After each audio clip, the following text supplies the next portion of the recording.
احباب محبت، ارباب علم و دانش، آج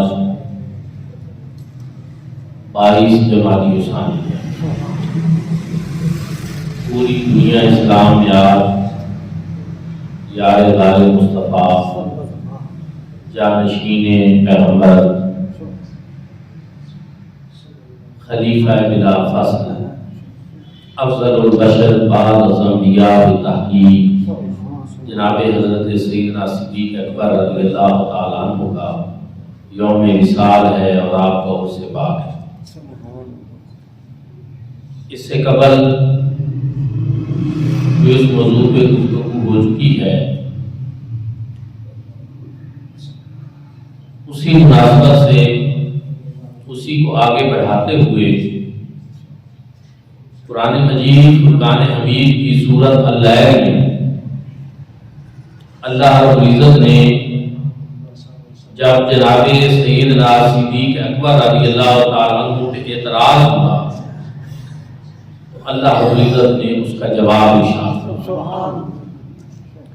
اور میں یہ پہلے عرض کر چکا ہوں کہ یہ قرآن پاک کی آیت یہ صرف اور صرف جناب سیدنا صدیق اکبر رضی اللہ تعالیٰ عنہ کے حق میں نازل ہے۔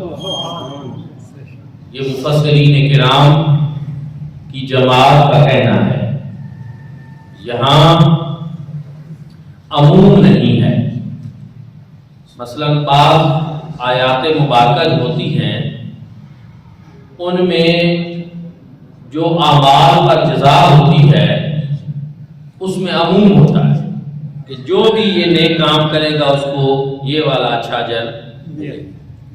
لیکن بعض آیات مبارکہ ایسی ہیں کہ جن میں تخصیص ہے، کسی کا ذکر خصوصیت کے ساتھ ہے اور وہاں وہی مراد ہو سکتا ہے، کوئی اور مراد نہیں لیا جا سکتا۔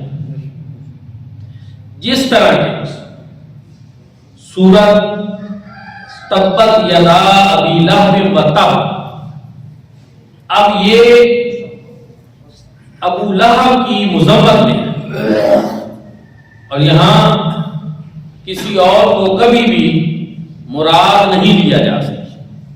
اس میں جو بیان ہوا ہے وہ خاص ابو لہب کے بارے میں، یعنی کچھ آیات بینات میں عموم ہوتا ہے لیکن کچھ میں عموم نہیں ہوتا، وہ کسی فرق کے ساتھ خاص ہوتا ہے۔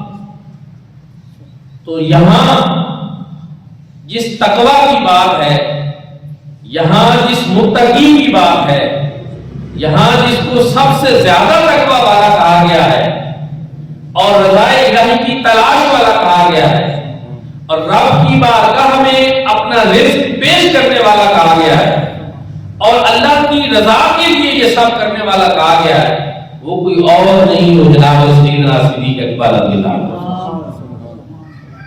اور پھر اللہ رب العزت نے ارشاد فرمایا کہ وَلَسَوْفَ يَرْضَىٰ، یہاں یردا جو ہے اس کا فائل حضور ضیاء الامت رحمۃ اللہ تعالی علیہ تفسیر ضیاء القرآن میں فرماتے ہیں کہ ذات خدا بھی ہے اور اس کا فائل سیدنا صدیق اکبر کی ذات ہے۔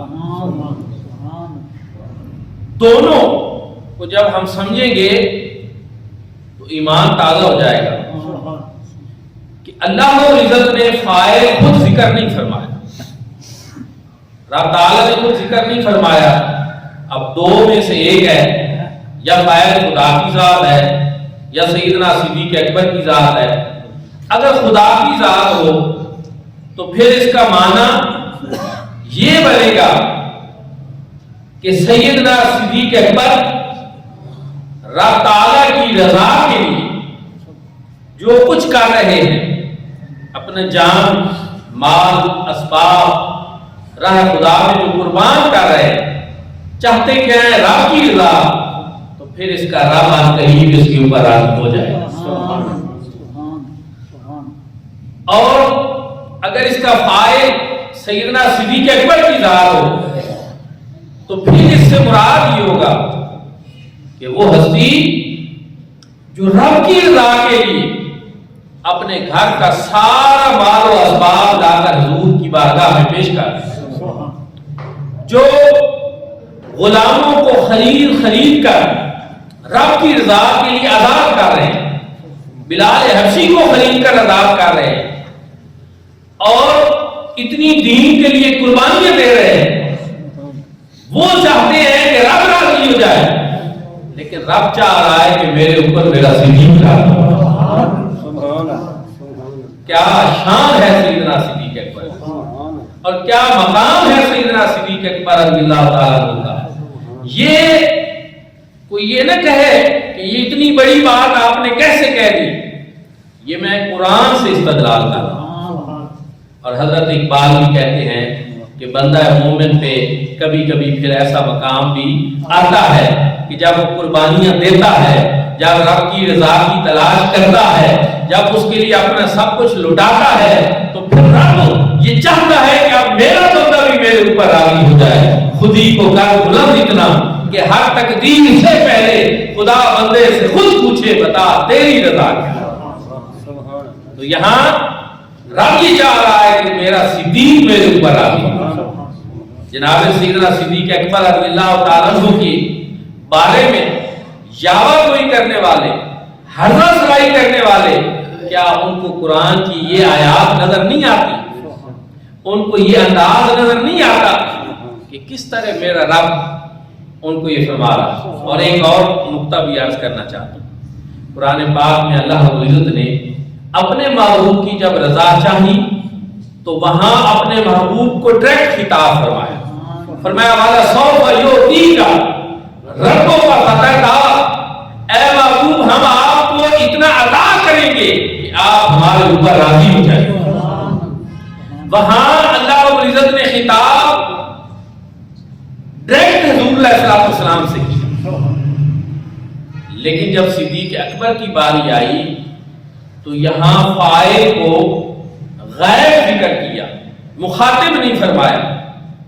اس میں فرق پھر کیا ہوتا ہے کہ جب ڈائریکٹ خطاب ہوا تو رب تعالیٰ ہے اور اس کے سامنے اس کا محبوب ہے، اور جب صدیق اکبر کی باری آئی تو رب تعالیٰ نے انداز یہ رکھا کہ رضا صدیق اکبر کی چاہنی ہے، کرم نوازی صدیق اکبر پہ فرمانی ہے، رب تعالیٰ نے اپنی رحمتوں کا بھی صدیق اکبر کے اوپر برسانا ہے، لیکن رب تعالیٰ اپنے محبوب کے وسیلے سے یہ فرمانا کہ رب کو یہ پتا ہے کہ صدیق اکبر اس بات میں بہت خوش ہوں گے کہ ان کے ساتھ جب خطاب کیا جائے تو مصطفیٰ کریم کے وسیلے سے۔